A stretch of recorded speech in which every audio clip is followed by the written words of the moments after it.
1 பேதுரு 5ஆம் அதிகாரம் அதனுடைய 6வது வசனம், ஏசாயா 60ஆம் அதிகாரம் அதனுடைய 22ஆம் வசனம். எல்லாம் சேர்ந்து நாம் சத்தமாய் வாசிப்போம்.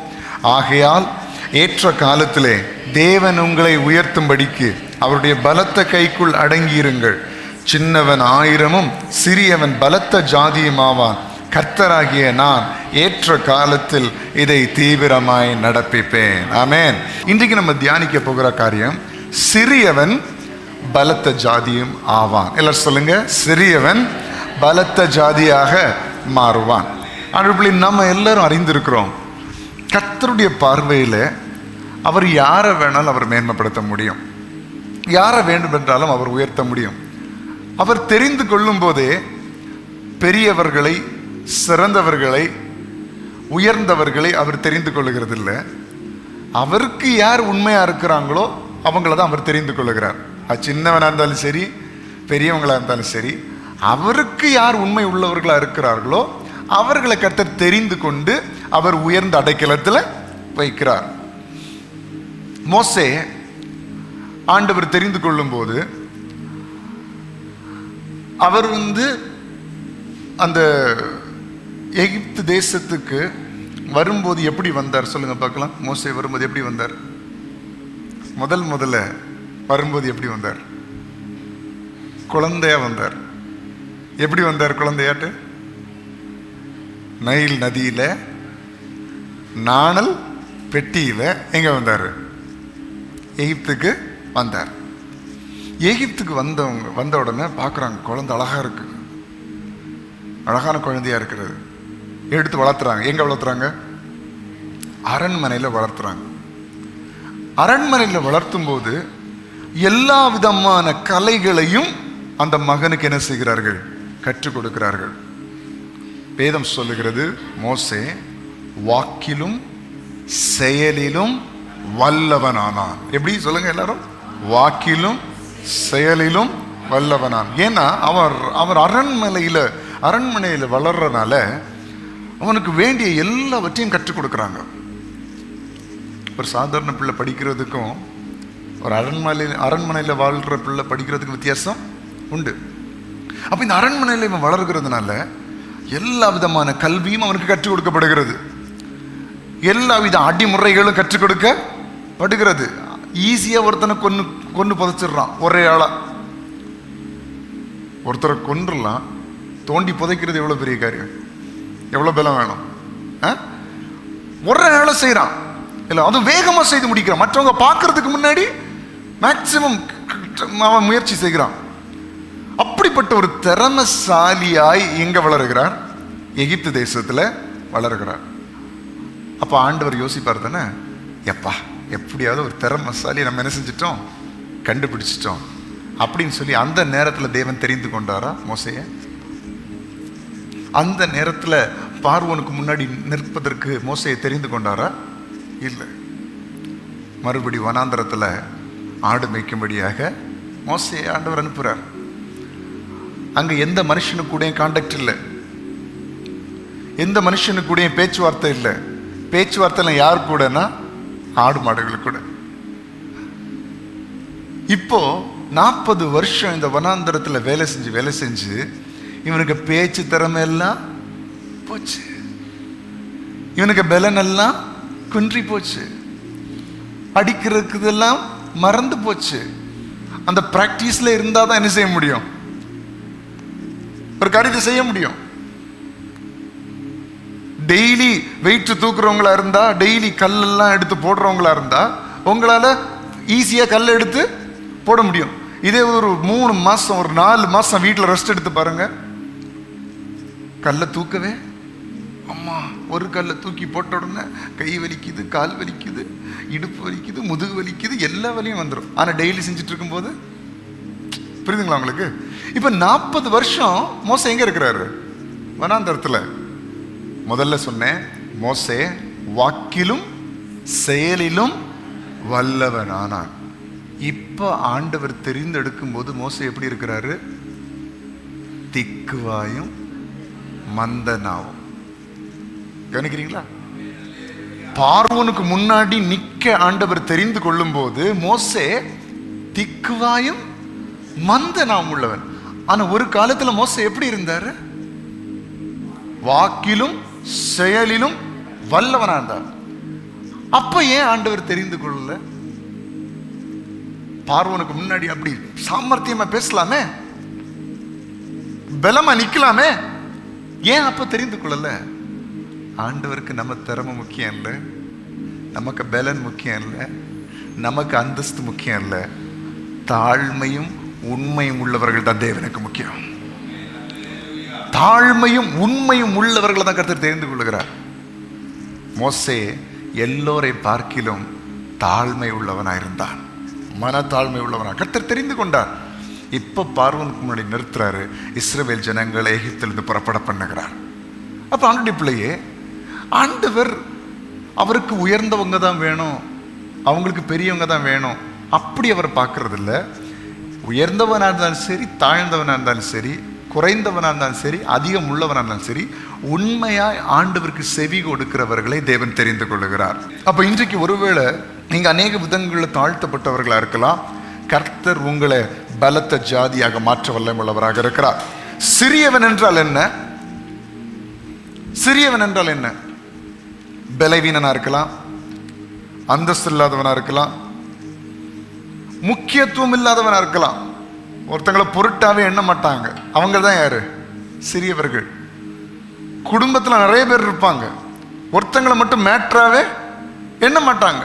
அவங்கள்ட்ட எல்லாம் கேட்கணுமா, அவன்கிட்ட எல்லாம் சொல்லணுமா, அப்படிப்பட்டவர்கள் தான் சிறியவர்கள். இப்ப தாவீது இருந்தாங்க பாத்தீங்களா, அவெல்லாம் பொருட்லையே லிஸ்ட்லயே இல்லை. சகோதரர்கள்லாம் லிஸ்ட்ல இருக்காங்க, ஆனா தாவீது லிஸ்ட்லயே இல்லை. அதுதான் சிறியவர்கள். குடும்பத்தில் ஒரு ஃபங்க்ஷன் நடக்கும்போது எல்லார்ட்டையும் ஐடியாஸ் கேட்பாங்க, இப்படி பண்ணலாமா அப்படி பண்ணலாமா. சிலர்கிட்ட கேட்கவே மாட்டாங்க, ஏன்னா அவங்க பொருட்டே இல்லை. அவங்கள்ட்ட எல்லாம் போய் இனத்தை கேட்டுக்கிட்டு, அவன்கிட்ட எல்லாம் போய் இனத்தை கேட்டுக்கிட்டு, அவள்கிட்ட எல்லாம் போய் இனத்தை கேட்டுக்கிட்டு சிறியவர்கள். அப்படி உலகம், மனிதர்கள், குடும்பம் உங்களை ஒதுக்கலாம், தேவன் ஒதுக்க மாட்டார். தேவன் அப்படிப்பட்டவர்களை தான் தேடி வருகிறார். அப்ப சிறியவர்கள் சொல்லும் போது முக்கியத்துவம் இல்லாதவர்கள், வல்லமை இல்லாதவர்கள், அதிகாரம் இல்லாதவர்கள், பணத்துல குறைந்தவர்கள், கல்வியில குறைந்தவர்கள், இவர்கள் தான் யாரு? சிறியவர்கள். ஆனா பலத்த ஜாதினா என்ன? எல்லாவற்றையும் ஆளுகிறவர்கள், எல்லாவற்றையும் கீழ்ப்படுத்துகிறவர்கள், சகலவற்றையும் கீழ்ப்படுத்தி ஆண்டு கொள்ளுகிறவர்கள் தான் யாரு? பலத்த ஜாதி. ஆங்கிலத்துல மைட்டி நேஷன் அப்படி என்று வருகிறது. மைட்டி நேஷன்னா ஒரு ராஜ்யம், ஒரு ஆளுகை. ஒரு இந்திய தேசம் என்பது ஒரு நேஷன் அப்படின்னா என்ன அர்த்தம்? அது ஒரு ஆளுகை, ஒரு பெரிய அதிகாரம் படைத்தது. அதே போல ஒன்றுமில்லாத சிறியவனை கர்த்தர் உயர்த்துகிறாரா? ஹல்லேலூயா. அப்ப இன்றைக்கு ஆண்டவருடைய பிள்ளையே, நீங்க என்னென்ன காரியங்கள் எல்லாம் நீங்கள் சிறுமைப்பட்டிருக்கிறீர்களோ அப்படின்னா உதாரணமா சொல்லுகிறேன். சிறியவன் என்றால் அடிமை. எல்லாம் சொல்லுங்க, சிறியவன் என்றால் அடிமை. பலத்த ஜாதி என்றால் ஆளுகை செய்கிறவன். பலத்த ஜாதி என்றால் ஆளுகை செய்கிறவன். அப்போ சிறியவன் பலத்த ஜாதியும் ஆவான்னா, அடிமைத்தனத்தில் இருக்கிறவன் ஆளுகை செய்கிறவனா மாறுவான்.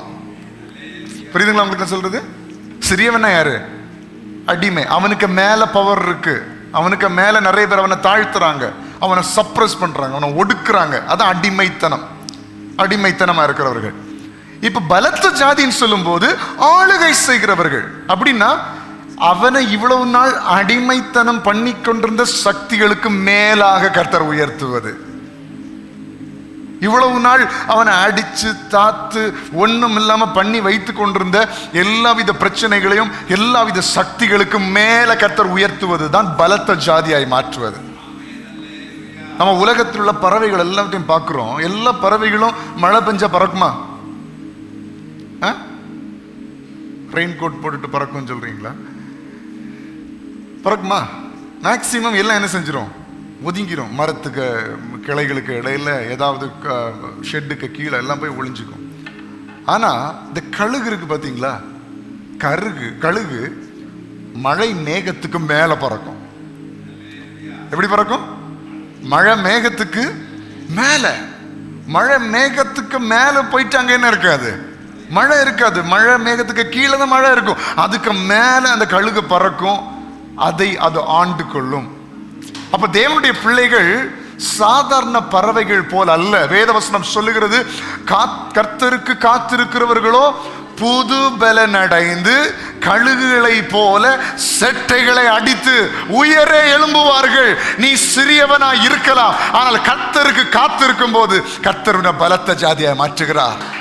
நீ அடிமைப்பட்டு கொண்டிருக்கலாம், நீ அடிமைத்தனத்துக்குள்ள இருக்கலாம், உன்னை எல்லாம் ஆளுகை செய்து கொண்டிருக்கலாம், உன்னை தரித்திரம் ஆளுகை செய்து கொண்டிருக்கலாம், உன்னை பிரச்சனைகள் ஆளுகை செய்து கொண்டிருக்கலாம், உன்னை பாவம் ஆளுகை செய்து கொண்டிருக்கலாம், உன்னை சாபம் ஆளுகை செய்து கொண்டிருக்கலாம், உன்னை சத்துனுடைய சூழ்ச்சிகள் ஆளுகை செய்து கொண்டிருக்கலாம், மந்திர சக்திகள் உன்னை ஆளுகை செய்து கொண்டிருக்கலாம். ஆனால் நீ கர்த்தருக்கு காத்திருக்கும் போதோ கர்த்தருடைய பலத்த ஜாதியை மாற்றுகிறார்.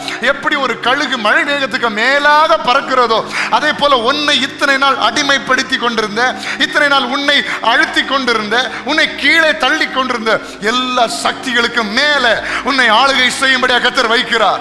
எல்லாத்தையும் நீ கீழ்ப்படுத்திக் கொள்வாய், எல்லாவற்றையும் நீ ஆளுகை செய்வாய். உனக்குரிய பலனை கர்த்தர் இந்த நாளில் கட்டளையிடுகிறார். இத்தனை நாட்கள் நீ காத்திருக்கிறாய் அல்லவா, இத்தனை நாட்கள் கர்த்தருடைய பிரசன்னத்தில் அமர்ந்திருக்கிறாய் அல்லவா, இத்தனை நாள் உன்னை அடிமைப்படுத்தின சக்திகள் இந்த காலை வேளையில் தோற்று போகிறது இயேசுவின் நாமத்தினால. இனி நீ அதை ஆண்டு கொள்வாய், இனி நீ அதை கீழ்ப்படுத்துவாய், இனி நீ அதற்கு மேலாக நிற்பாய். ஏனென்றால் கர்த்தருக்கு காத்திருக்கும் போது அப்படிப்பட்ட ஒரு உயரத்தை தேவன் தருகிறவராக இருக்கிறார். ஹல்லேலூயா. அப்ப இனி நீங்க சொல்லணும், இனி நான் அடிமை அல்ல, இனி நான் ஆளுகை செய்கிறவன். இனி நான் அடிமை அல்ல, இனி நான் ஆளுகை செய்ய போகிறேன். ஏனென்றால் ஆளுகை செய்கிற தேவனுடைய பாதப்படியில் நம்ம இருக்கிறோம். இனி நான் பாவத்துக்கு அடிமை இல்லை, இனி நான் உலகத்துக்கு அடிமை இல்லை, இனி சாபத்துக்கு நான் அடிமை இல்லை, இனி கெட்ட பழக்கங்களுக்கு நான் அடிமை இல்லை, இனி போதை வஸ்துக்களுக்கு நான் அடிமை இல்லை, இனி இச்சைகளுக்கு நான் அடிமை இல்லை, இனி உலகத்தின் சிற்றின்பங்களுக்கு நான் அடிமை அல்ல, உலகத்தின் கடன் பிரச்சனைகளுக்கு நான் இனி அடிமை அல்ல, வியாதிகளுக்கு நான் அடிமை இல்லை, பலவீனங்களுக்கு நான் அடிமை இல்லை, உலகத்தில் உள்ள எல்லாவித துர்க்குணங்களுக்கு நான் அடிமை அல்ல, உலகத்தில் உள்ள பொறாமைகளுக்கு நான் அடிமை அல்ல, உலகத்தில் உள்ள எரிச்சல்களுக்கு நான் அடிமை அல்ல, எனக்கு விரோதமாக எழும்புகிற மனுஷனுடைய சதி திட்டங்களுக்கு நான் அடிமை அல்ல. இது எல்லாவற்றுக்கும் மேலாக கர்த்தர் என்னை உயர்த்த போகிறார். என்னுடைய பயணத்தை எதுவும் தடுக்க முடியாது. ஹல்லேலூயா. இதுதான் சிறியவனுக்கும் பலத்த ஜாதிக்கும் உள்ள வித்தியாசம். சிறியவன் என்பது அடிமை, பலத்த ஜாதி என்பது ஆளுகை செய்கிறவர்கள். அப்போ நான் இன்னைக்கு விசுவாசிக்கிறேன், இந்த உபவாசம் நாளில் கர்த்தருடைய பிள்ளைகளே, இன்றைக்கு உங்க வாழ்க்கையில எதெல்லாம் உங்களை அடிமைப்படுத்திட்டு இருக்குதுன்னு யோசிங்க. எதெல்லாம் உங்களை அடிமைப்படுத்திட்டு இருக்கிறது? இன்னைக்கு நம்ம இந்த செய்தி முடிந்த பிறகு ஜெபிக்க போகிறோம். அதுக்கு மேல கர்த்தர் உங்களை அதிகாரப்படுத்த போகிறார். ஹல்லேலூயா. இன்னைக்கு ஒரு வித்தியாசத்தை பார்க்கணும், இன்னைக்கு ஒரு வித்தியாசத்தை பார்க்கணும். உங்களுடைய சரீரத்துக்கு மேல கர்த்தர் உங்களுக்கு அதிகாரத்தை தந்திருக்கிறார். உங்க சரீரத்தை பலவீனப்படுத்துகிற, சோர்வுக்குள்ளாக்குகிற சில சக்திகளை கர்த்தர் இந்த வேளையில் எடுத்து மாற்ற விரும்புகிறார்.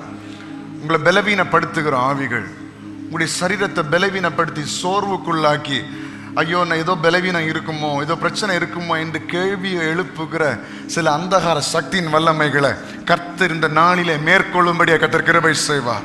அதை நீங்கள் ஆண்டு கொள்வீர்கள். ஆதியாகமம் 12ஆம் அதிகாரம் 2ஆம் வசனத்தை வாசிப்போம். நான் உன்னை பெரிய ஜாதியாக்கி உன்னை ஆசீர்வதித்து உன் பெயரை பெருமைப்படுத்துவேன், நீ ஆசீர்வாதமாய் இருப்பாய். ஆண்டவர் சொல்லுகிறார், உன்னை நான் பெரிய ஜாதியாக்குவேன். ஹல்லேலூயா. ஆண்டவர் சொல்றது எல்லாமே இப்படிதான் இருக்கு, நம்மளால நம்பவே முடியல. ஆண்டவர் சொல்வார், உன்னை 1000 மடங்கு பெருக பண்ணுவேன். இதுல ஏற்றுக்கொள்ள முடியுதா உங்களால? எப்படி ஆண்டவரே? அப்படிதான் கேட்க தோணுது. ஆனா ஆண்டவருடைய விருப்பத்தை பாத்தீங்களா நம்ம மேல? அவருக்கு எத்தனை நன்றி செலுத்தினாலும் போதாது. அவருடைய வார்த்தைகள் அப்படிதான் இருக்கு. உன்னை 1000 மடங்கு பெருக பண்ணுவேன், உன் ஆயுசின் வருஷங்களை பூரணப்படுத்துவேன், நீடித்த நாட்களால் உன்னை திருப்தியாக்குவேன், என் ரட்சிப்பை உனக்கு காண்பிப்பேன், முதிர் வயதில் நீ புஷ்டியும் பசுமையுமா இருப்பா, நீ சிங்க குட்டிகள் தாழ்ச்சி அடைந்து பட்டினி இருந்தாலும் நீ என்ன தேடுறப்பனா உனக்கு ஒரு நன்மையும் குறைவுபடாது, நீடித்த நாட்களால் உன்னை நான் திருப்தியாக்குவேன், உன் வாழ்நாளெல்லாம் நன்மையும் கிருபையும் உன்னை தொடரும். அவர் சொல்றதை பார்த்தெல்லாம் தாராளமா இருக்கு, தாராளமா இருக்கு. இங்க ஆண்டவர் சொல்ல, உன்னை பெரிய ஜாதி ஆக்குவேன். ஆண்டவர் உன்னை ஓரளவுக்கு நிலப்படுத்துவேன், ஓரளவுக்கு உன்னை ஆசீர்வதிப்பேன். அப்படி ஆண்டவர் சொல்ற, உன்னை பெரிய ஜாதி ஆக்குவேன், உன்னை பெரிய ஜாதியாக, உன்னுடைய நிலைமைகளை நான் பெருசா மாற்றுவேன், பெரிய காரியங்களை நீ எனக்காக செய்வாய். அது இயேசு சொல்லுகிறார், என்னை விசுவாசிக்கிறவர்கள் நான் செய்ததையும் செய்வார்கள், என்னை பார்க்கிலும் பெரிய காரியங்களை செய்வார்கள். எப்படி ஒரு மனுஷனால செய்ய முடியும்? எப்படி ஒரு மனுஷனால இதை சொல்ல முடியும்? உலக பிரகாரம் மனுஷன் கூட இன்னொருத்தவங்களை பார்த்து நீ எல்லாம் என்னை விட பயங்கரமா வருவேன் யார் சொல்லுவா? என்கிட்ட இதுவரைக்கும் 2-3 பேர் தான் அப்படி சொல்லியிருக்கிறாங்க மனசார. உங்கள்ட்ட யாராவது அப்படி சொல்லியிருக்கிறாங்களா? நீ என்னை விட பெரிய ஆளா வருவ. கர்த்தரே அப்படி சொல்றாரு, நீங்களும் அப்படி சொல்லணும். கர்த்தரே அப்படி என்னை விட பெரிய காரியங்களை செய்வேன் இயேசு சொல்றாருன்னா, நம்முடைய சகோதரர்களை பார்த்து சொல்லணும், நீ என்னை விட பெரிய ஆளா வருவ. அப்படி சொல்லிட்டு வீட்டில் வந்து ஜெபம் பண்ணணும், ஆண்டவரே அவனை விட என்ன பெரிய ஆளா மாத்துங்க. ஹலோ, மனசார மற்றவர்களை ஆசீர்வதிக்க பழகணும். ஹல்லேலூயா. உலக மனுஷனுக்கும் உங்களுக்கும் உள்ள வித்தியாசம் அதுதான். மனசார மற்றவங்களை ஆசீர்வதிக்கணும். என் சகோதரர்கள் என்னை விட நல்லா இருக்கட்டும். சகோதரர்கள் ஒரு புதிய பொருளை வாங்கிட்டாங்கன்னா சந்தோஷப்படுங்க. ஒரு புதிய வீட்டை கட்டிட்டாங்கன்னா என்ன செய்யணும்? மனசுக்குள்ள பொறாம எரிச்சல் உள்ள நுழையவே கூடாது, விடவே கூடாது. அதெல்லாம் worst behavior. ஒருத்தங்க ஒரு நல்ல வாகனம் வாங்கிட்டாங்களா சந்தோஷப்படுங்க, கர்த்தாவை இன்னும் ஆசீர்வதிங்க. உங்க தேவைகளை அவர் சந்திப்பார். ஹல்லேலூயா. ஒரு நாளும் ஐயோ அவங்களுக்கு இருக்குதே எனக்கு இல்லையே, அவங்க அப்படி இருக்காங்களே எனக்கு இல்லையே அப்படிலாம் யோசிக்கவே செய்யாதீங்க. அவங்களுக்குள்ள கஷ்டம்லாம் நமக்கு வந்து நம்மளால தாங்கிக்க முடியுமா?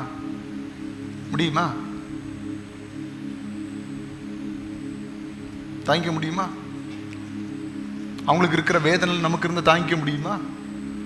அவங்க சந்திச்சு வந்த பாதைகளை நம்ம தாங்கிக்க முடியுமா? ஒரு நாளும் யாருடைய காரியங்களை பற்றி ஐயோ அது போல எனக்கு இல்லையே வேண்டாங்க. எல்லாரும் நல்லா இருக்கட்டும், எல்லாம் ஆசீர்வாதமா இருக்கட்டும், எல்லாம் உயர்ந்து இருக்கட்டும். சில இந்த நாட்களில் பாருங்க, சில பெற்றோர் கூட பிள்ளைகள் தங்களை விட நல்லா இருக்கணும்னு விரும்புகிறது இல்லை. சீரியஸ்லி, நான் நிறைய பேர் அந்த மாதிரி பார்த்துட்டேன். பிள்ளைகள் கொஞ்சம் நல்லா உயர்ந்து வரும்போது, பிள்ளைகள் கொஞ்சம் நல்லா சம்பாதிக்கும் போது எனக்கு அளவு கொண்டு வந்துட முடியாது. இது ஒரு பெற்றோருக்கு அழகா?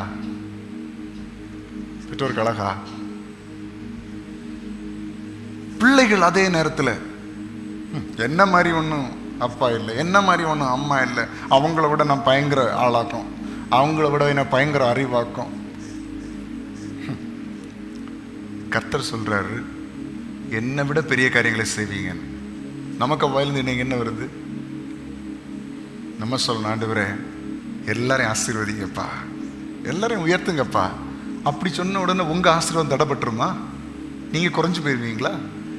இல்லை, யோபு தன் சிநேகிதர்களுக்காக ஜெபித்த போது கர்த்தர் யோபுடைய சிறை இருப்பதை முதல்ல மாற்றினார். மாற்றும்போது எப்படி மாற்றினாரு? இழந்து போனது எல்லாத்தையும் ரெட்டிப்பா கொடுத்தார். இழந்து போனது எல்லாத்தையும். ஆண்டுடைய பிள்ளைகளே, நம்ம அதில் ரொம்ப கவனமா இருக்கணும். அப்போ ஆண்டுடைய குணாதிசயம் எப்படின்னா, ஏராளம் தாராளம், 1000 மடங்கு பெருகு, ஆசீர்வாதமாயிரு, உன்னை நான் பெரிய ஜாதி ஆக்குவேன். நல்லா வாசிங்க, உன்னை நான் பெரிய ஜாதியாக்கி உன்னை ஆசீர்வதித்து உன் பேரை பெருமைப்படுத்துவேன், நீ ஆசீர்வாதமாயிருப்பாய். இந்த வசனம் எனக்கு உரியது. எத்தனை பேர் ஆமென் என்று சொல்ல முடியும்? ஆதியாகமம் 17ஆம் அதிகாரம் அவனுடைய 5, 6 ஆகிய வசனங்கள். இனி உன் பேர் ஆபிராம் எண்ணப்படாமல் நான் உன்னை திரளான ஜாதிகளுக்கு தகப்பனாக ஏற்படுத்தினபடியால் உன் பேர் ஆபிரகாம் என்னப்படும், உன்னை மிகவும் அதிகமாய் பலுக பண்ணி, எல்லாம் சொல்லுங்க, உன்னை மிகவும் அதிகமாய் பலுக பண்ணி உன்னிலே ஜாதிகளை உண்டாக்குவேன், உன்னிடத்திலிருந்து ராஜாக்கள் தோன்றுவார்கள். எல்லாம் நல்ல கரங்களை தட்டி அவனுக்கு மகிமை செலுத்துவோம். ஒன்றுமில்லாதவனை சிறியவனை கர்த்தர் பலுக பண்ணுகிறார், பெருக பண்ணுகிறார். உன்னிலே ஜாதிகளை உண்டாக்குவேன் அப்படின்னா உன்னிடத்திலிருந்து ஆளுகை செய்கிறவர்கள் எழும்புவார்கள். அப்படின்னா அது எந்த அபிஷேகம்? ராஜாக்களை ஏற்படுத்துகிறவருடைய அபிஷேகம். அது என்ன அபிஷேகம்? ஆண்டவர் தான் ராஜாக்களை ஏற்படுது. ஆண்டவர் சொல்றார், இங்க உன்னிடத்திலிருந்து ஜாதிகளை உண்டாக்குவேன், உன்னிடத்திலிருந்து ஆளுகை செய்கிறவர்களை உண்டாக்குவேன். அப்ப ராஜாக்களை ஏற்படுத்துகிறவருடைய அபிஷேகம் நம் தலைமையில இருந்தாதான் நம்மிடத்திலிருந்து ஆளுகை செய்கிறவர்கள் எழும்புவார்கள். அப்ப நான் விசுவாசிக்க நம்முடைய சபையிலிருந்து ராஜாக்கள் எழும்புவார்களாக, நம்முடைய குடும்பத்திலிருந்து ஆளுகை செய்கிறவர்கள் எழும்புவார்களாக, நம்முடைய சபையிலிருந்து கர்த்தர் அநேகம் பேரை அதிகாரிகளாக எழுப்புவாராக, அநேகம் பேரை உலகத்தை கீழ்ப்படுத்துகிறவர்கள் எழும்புவார்களாக, சாத்தானுடைய சக்திகளை கீழ்ப்படுத்துகிறவர்கள் எழும்புவார்களாக என கர்த்தருடைய வசனத்தை நான் விசுவாசிக்கிறேன். வேற எதையும் கர்த்தர் நினைச்சா அதை செய்ய முடியும். கர்த்தருனை மிகவும் அதிகமாய் பெருக பண்ணி உன்னிலே ஜாதிகளை உண்டாக்குவேன், உன்னிடத்திலிருந்து ராஜாக்கள் தோன்றுவார்கள். ஹல்லேலூயா. அப்ப எவ்வளவு பெரிய அபிஷேகத்தை தேவன் நம்மேல் வைத்திருக்கிறார் என்று எண்ணி பாருங்க. எவ்வளவு பெரிய அபிஷேகம்! நம்மை ஆளுகை செய்கிறவர்களாய் மாற்றுறது மாத்திரமல்ல, நம்மிடத்திலிருந்து ஆளுகை செய்கிறவர்களை கர்த்தர் எழுப்புகிறார். ஹல்லேலூயா. சங்கீதம் 115 அதனுடைய 4வது வசனத்தை வாசிங்க. சங்கீதம் 115 அதனுடைய 4.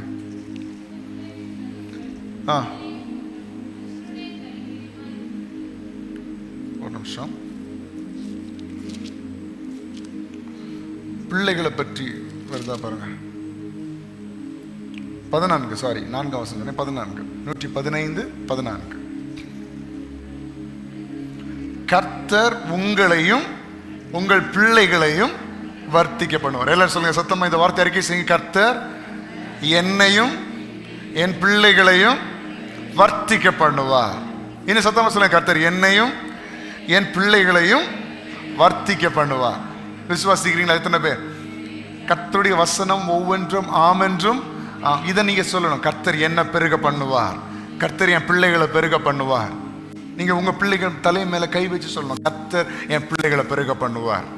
இன்னைக்கு காலையில உங்க பிள்ளைகள் தலை மேல கை வச்சு ஜெபம் பண்ணேன்னு சொல்றவங்க மட்டும் கரங்களை உயர்த்தி சத்தம் ஒரு ஹல்லேலூயா சொல்லுங்க பார்க்கலாம். ஹல்லேலூயா. Very good. பரல பாதி பேராவது சொன்னீங்களே. உங்க பிள்ளைகளுக்கு மேல உங்களுக்கு தான் அதிகாரம் இருக்கு. கவனிக்கிறீங்களா? யாருக்கு அதிகாரம் இருக்கு? உங்க பிள்ளைகளுக்காக ஜெபம் பண்ண மறக்கவே கூடாது.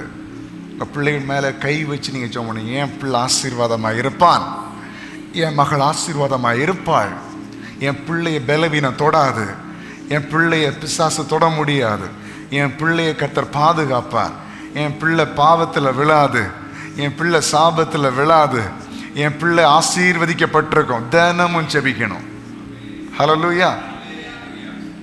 நீங்கள் தான் உங்க பிள்ளைகளுக்கு பாதுகாவல். நான் அது உங்களுக்கு லேட்டரா கொஞ்சம் சொல்றேன்.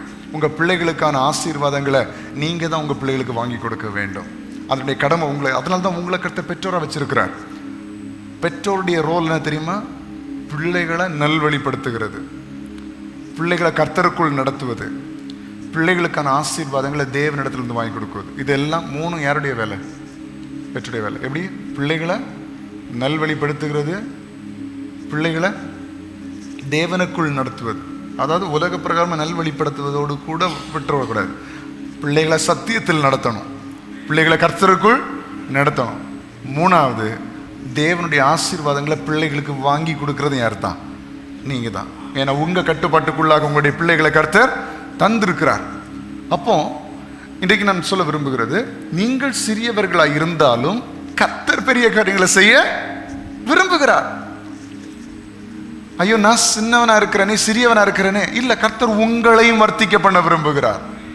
அந்த வசனத்தை நல்லா கவனிச்சீங்கன்னா, உங்களையும் உங்கள், அந்த வார்த்தை ரொம்ப முக்கியம். நம்ம எப்படி பாதி நேரம் வாழுவோம்? யாராவது ஒருத்தர் சொல்லுங்க பார்க்கலாம். நம்ம எப்படி வாழ்வோம்? எனக்கு இல்லைன்னாலும் அப்படித்தானே நீங்க இல்லையா? நம்ம ஊரில் உள்ள எல்லாரும் அப்படிதான். எனக்கு இல்லைன்னாலும் பரவாயில்ல, யாருக்கு கொடுக்கணும்? என் பிள்ளைகளுக்கு கொடுக்கணும். எனக்கு கிடைக்கலன்னாலும் பரவாயில்ல, என் பிள்ளைகளுக்கு கிடைக்கணும். ஆனால் ஆண்டவர் தெரியுமா சொல்றாரு, உனக்கு தராம நான் யாருக்கு கொடுப்பேன்? உன் பிள்ளைகளுக்கு கொடுப்பேன். அப்படியே சொல்றாரு. ஆண்டவர் சொல்றாரு, உங்களையும் வர்த்திக்க பண்ணுவேன், உங்கள் பிள்ளைகளையும் வர்த்திக்க பண்ணுவேன். ஹல்லேலூயா. நீங்க அனுபவிக்க வேண்டிய நன்மைகளை நீங்க அனுபவிக்கணும், உங்க பிள்ளைகள் அனுபவிக்க வேண்டிய நன்மைகளை பிள்ளைகள் அனுபவிக்கணும். என்ன சொல்ல போனா, நீங்க ஒரு சின்ன காரியம், சின்ன ஆசீர்வாதமா இருந்தாலும் சரி, பெற்றோர்களாகி நீங்கள் அனுபவிக்க வேண்டும். ஏன்னா இந்த உலகத்துல ஓவரால பார்க்கும்போது பிள்ளைகளுக்காக தியாகம் பண்ணி கடைசியில் இந்த பிள்ளைகள் பெற்றோரை கவனிச்ச மாதிரி எனக்கு தெரியல. பிள்ளை பிள்ளை பிள்ளை பிள்ளை பிள்ளை பிள்ளை பிள்ளை எதுக்கு வேலை செய்யற பிள்ளைக்காக, ஏன் சாப்பிடாம இருக்க பிள்ளைக்காக, எதுக்கு வேலைக்கு போன பிள்ளைக்காக, அப்படி தியாகம் பண்ணி கடைசியில அப்படியே இந்த பிள்ளைகள் கொண்டு என்ன செய்யுது, இப்போ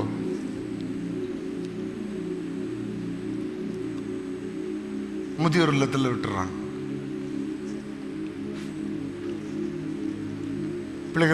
பிள்ளைகள் பெற்றோரை என்ன செய்யறது இல்லை, கவனிக்கிறது இல்லை.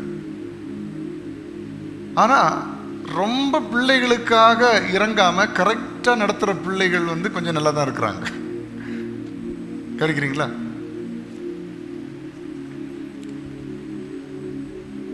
நாம் வளர்ந்து வந்த டைம்ல எல்லாம் எல்லா பெற்றோருமே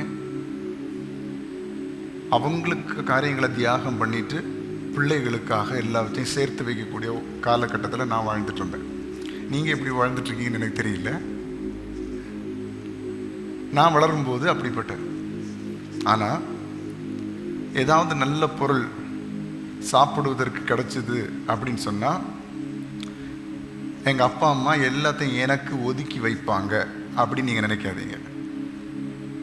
எங்கள் அப்பா என்ன தெரியுமா செய்வார், கரெக்டாக பங்கு போட்டு அவங்களுக்கு அம்மாவுக்கு எடுத்து போக மீதி தான் யாருக்கு வரும், யாருக்கு வரும், எனக்கு வரும்.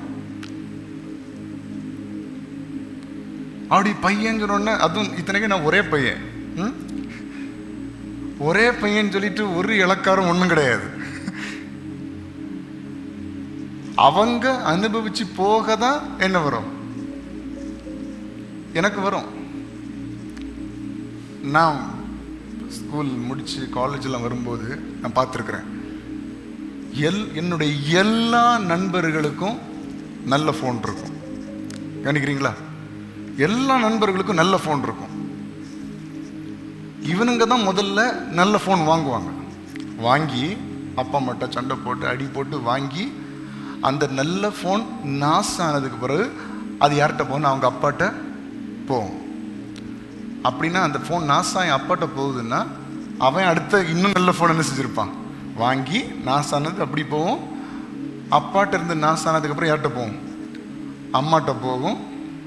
இவனுக்கு அடுத்த ஃபோன் யார்கிட்ட வரான்னா அப்பாட்ட வரும். இவன் அதுக்கு அடுத்தது லேட்டஸ்ட்டாக ஒரு ஃபோன் வாங்குவோம்.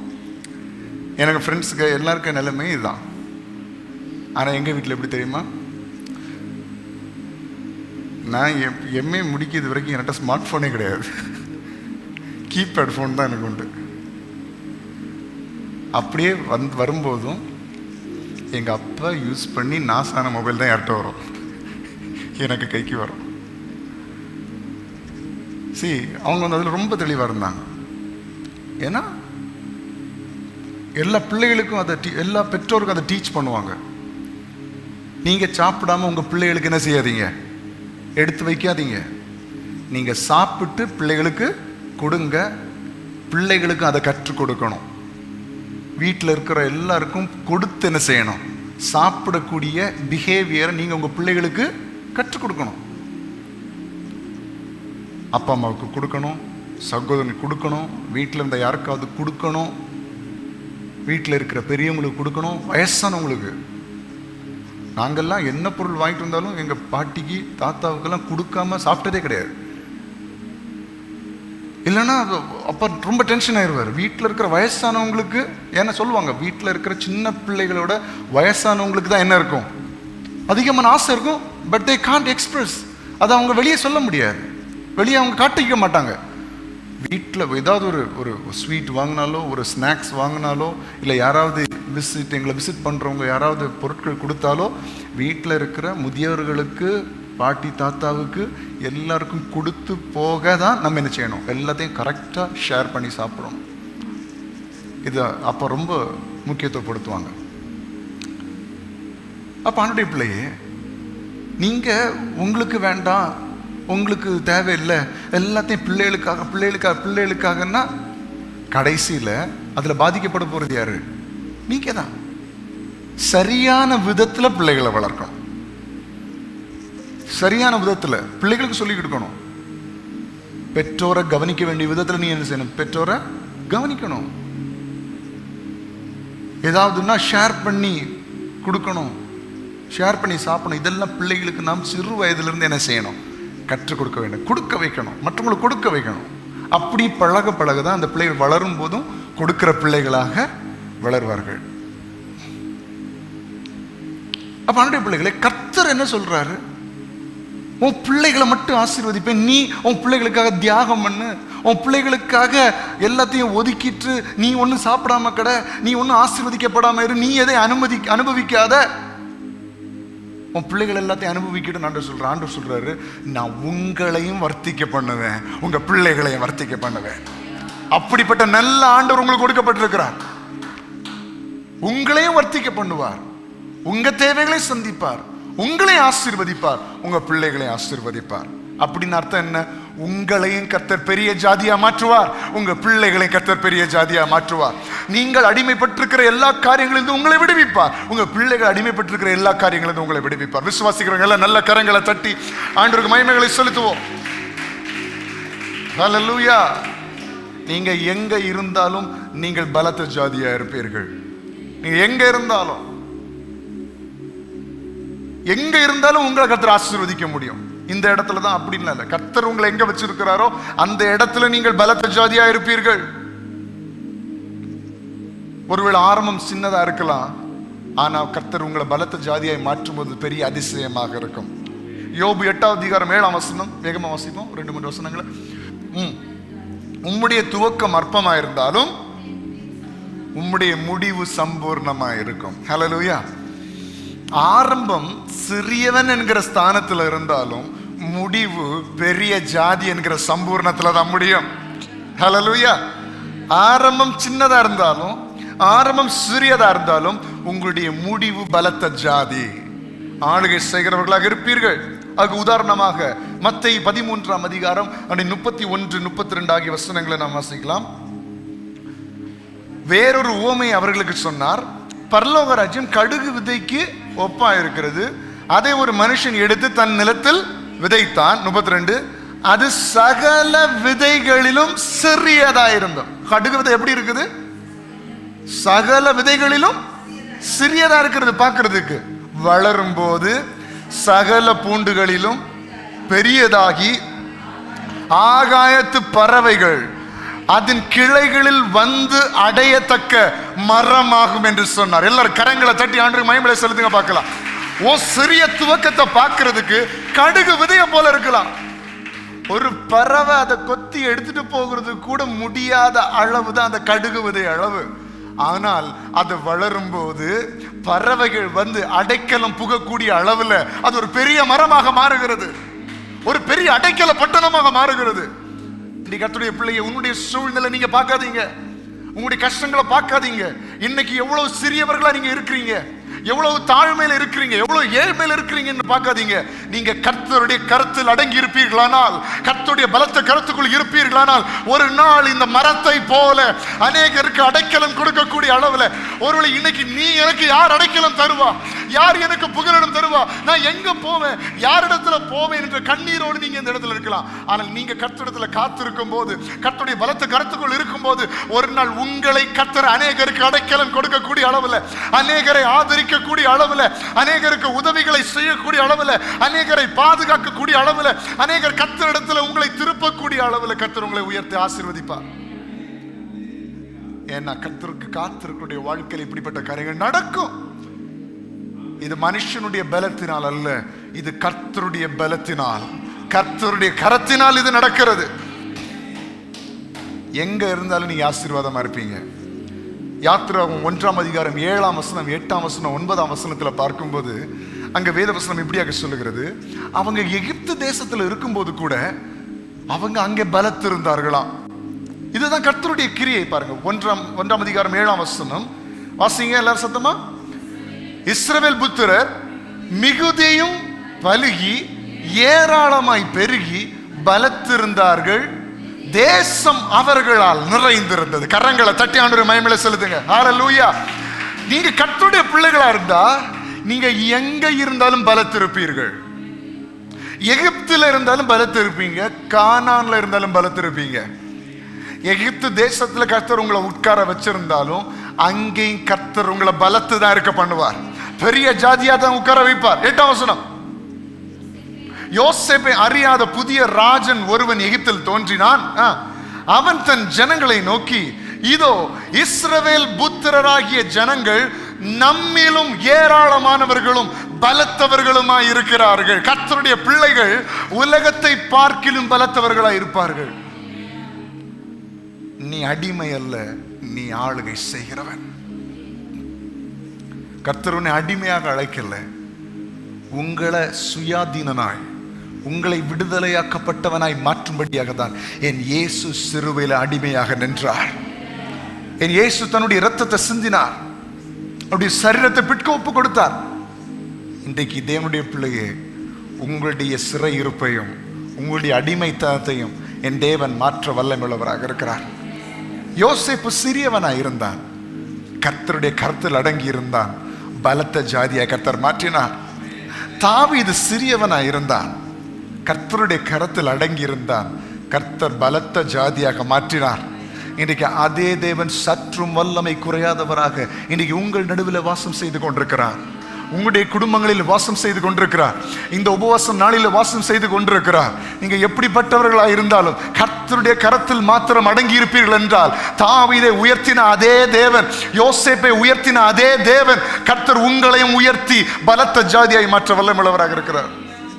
நான் உங்களிடத்துல முதல்ல சொன்னேன் இடையில ஒரு காரியத்தை, உங்க பிள்ளைகள் பலத்த ஜாதியா மாறணும்னா பெற்றோராகிய நீங்கள் தான் அதுக்கு காரணமா இருக்கணும். அதுக்காக ஒரே ஒரு காரியத்தை சொல்லி நான் முடிக்க விரும்புகிறேன். 1 ராஜாக்கள் 1ஆம் அதிகாரம் 5 முதல் 30வது வசனம் வரைக்கும் நீங்கள் வாசிக்கும் போது, இப்ப நம்ம எல்லாவற்றையும் வாசிப்பதற்கு நமக்கு நேரம் இல்லை. கர்த்தருக்கு சித்தமாக நீங்க வீடுகளில் போய் நீங்க அந்த வசனங்களை கண்டிப்பா வாசிக்க வேண்டும் என்று நான் உங்களிடத்துல கேட்டுக்கொள்கிறேன். அது உங்க வாழ்க்கைக்கு மிகவும் பிரயோஜனமாக இருக்கும். அநேகருக்கு இந்த சம்பவங்கள் தெரிந்திருக்கலாம், ஆனால் இந்த சம்பவத்தை உங்களுக்கு சுருக்கமாக நான் சொல்ல விரும்புகிறேன். எப்படி ஒரு தாய், எப்படி ஒரு தகப்பன், எப்படி ஒரு பெற்றோர் தன்னுடைய பிள்ளைகள் பலத்த ஜாதியாய் மாறுவதற்கு காரணமாய் இருக்கிறீர்கள்.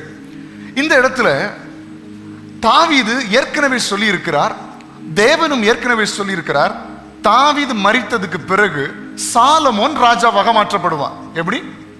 தாவீது மரித்ததுக்கு பிறகு சாலமோன் ராஜாவாக மாற்றப்படுவான். அப்படின்னா என்ன? பலத்த ஜாதியாக மாற்றப்படுவான். He will become a mighty nation. அவன் ஒரு பெரிய ஆளுகை செய்கிற மனுஷனாக சாலமோன் மாற்றப்படுவான் என்று ஏற்கனவே உரைக்கப்பட்டிருந்தது, ஏற்கனவே சொல்லப்பட்டிருக்கிறது. உங்களுக்கு சொல்லப்பட்டிருக்கிறதா கர்த்தர் உங்களை பலத்த ஜாதியை மாற்றுவார் என்று ஆண்டவர் சொல்லியிருக்கிறாரா? உங்களுக்கு உங்க குடும்பத்தை கர்த்தர் பலத்த ஜாதியா மாற்றுவேன்னு சொல்லியிருக்கிறாரா? இந்த வாக்குத்தத்தத்தை ஏற்கனவே உங்களுக்கு தந்திருக்கிறாரா ஆண்டவர்?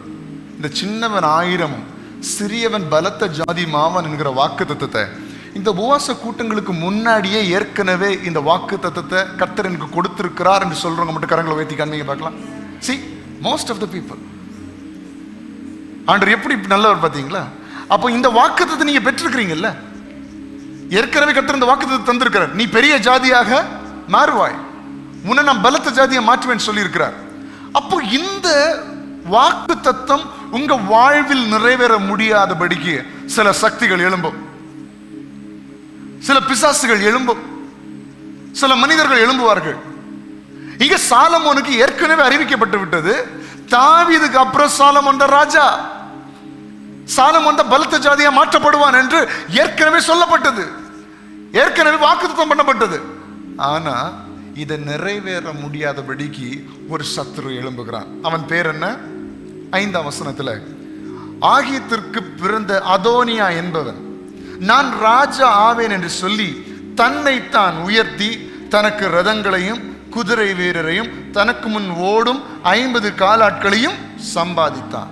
இப்போ சாலமோன் ராஜாவாக மாறணும், ஆனா அதை விடாதபடிக்கு அதோனியா என்கிற ஒரு மனுஷன் அவனை தன்னைத்தானே ராஜா ஆவேன் என்று என்ன செஞ்சிட்டு இருக்கிறான், சொல்லி கொண்டிருக்கிறான். இப்போ இதை கேட்கிறான் பிள்ளைகளே, இப்போ இதனுடைய தாய், அதாவது சாலமோனுடைய தாய் செய்கிற காரியங்களை பாருங்கள். 15ஆம் வசனத்தில் ஆண்டுடைய அறிவுறுத்தலின்படி, நாத்தானுடைய அறிவுறுத்தலின்படி, இப்போ பத்சேபாள் யாரு? சாலமோனுடைய தாய். என்ன சொல்லுங்க பாருங்க 15ஆம் வசனத்தில். அப்படியே பத்சேபாள் பள்ளி அறைக்குள் ராஜாவிடத்தில் போனாள். ராஜா மிகவும் வயது சென்றவனாயிருந்தான். சூனேம் ஊராளாகிய அபிஷாக் ராஜாவுக்கு பணிவிடை செய்து கொண்டிருந்தாள். பத்சேபாள் குனிந்து ராஜாவை வணங்கினாள். அப்பொழுது ராஜா, உனக்கு என்ன வேண்டும் என்று கேட்டான். அதற்கு அவள், என் ஆண்டவனே, எனக்கு பின்னும் குமாரனாகிய சாலமோன் ராஜாவாகி அவனே என் சிங்காசனத்தின் மேல் வீற்றிருப்பான் என்று நீர் உம்முடைய தேவனாகிய கர்த்தரை கொண்டு உமது அடியாளுக்கு ஆணையிட்டீரே. இப்பொழுதோ இதோ அதோனியா ராஜாவாகிறான். என் ஆண்டவனாகிய ராஜாவே, நீர் அதை அறியவில்லை. ஹல்லேலூயா.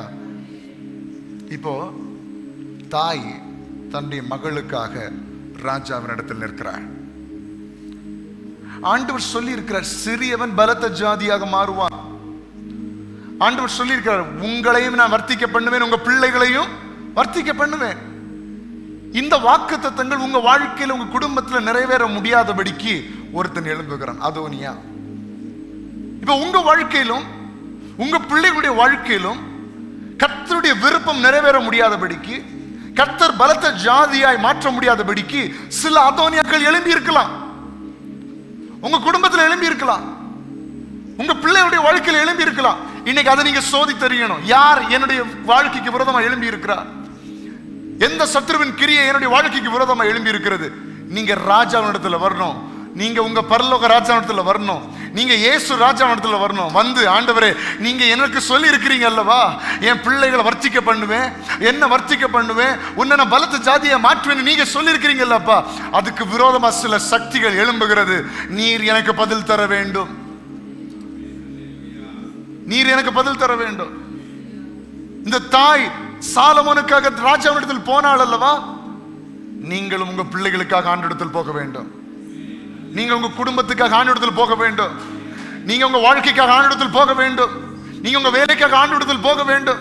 நீங்க உங்க தொழிலுக்காக ஆண்டவரிடத்தில் போக வேண்டும்.